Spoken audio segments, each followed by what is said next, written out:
of Afghans living in the United States could soon be at risk of deportation after the Department of Homeland Security recently announced it will not renew temporary protections for them.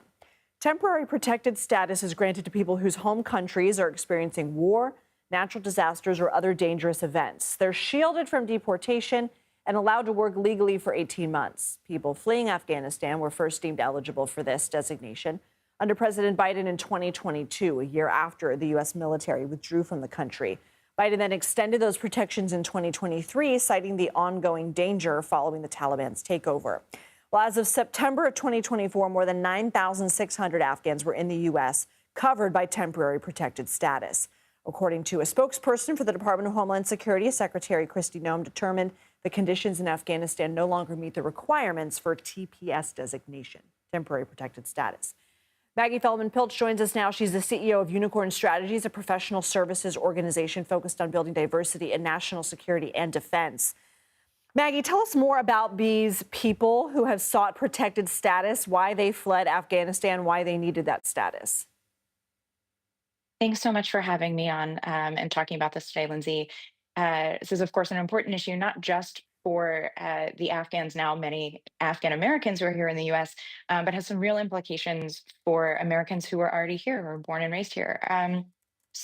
One thing that is really important to understand, and there's so much lack of clarity here that has created or contributed at least to the chaos we've seen in the last few weeks, the last few days, is that those that are here in the United States already, they are not seeking protected status. They already have protected status, right? So TPS, as you mentioned, lasts for up to 18 months. And the reason for that being is that something is supposed to happen for these people after that. They're supposed to be moving through the legal process because, of course, all of these people came to the United States through the legal required systems to come here.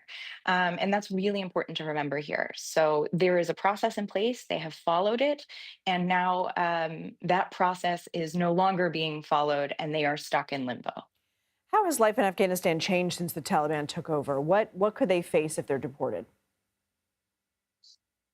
This is another wonderful question. And in talking to a number of my Afghan friends, particularly women, one of them remarked to me that a female cat has more rights than an Afghan woman these days, because a female cat can go outside and walk around on her own. Afghan women cannot go to school.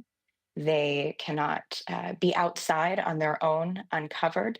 They cannot be outside on their own covered. They can't work. They are. It is a fundamentally different place than it was, just 4 years ago, where my friends were lawyers and doctors and caregivers and mothers, all by choice. There is no choice anymore. It is the antithesis of what America presupposes and is. And to imagine that that is somehow a place that we would send people to is not what our country stands for. It is not what our Constitution clearly states we are all entitled to. A lot of people are also probably thinking of all the Afghans who helped the U.S. During the war in Afghanistan, during the withdrawal, helped troops, helped translate, and are currently under the TPS program. What message does this send to them?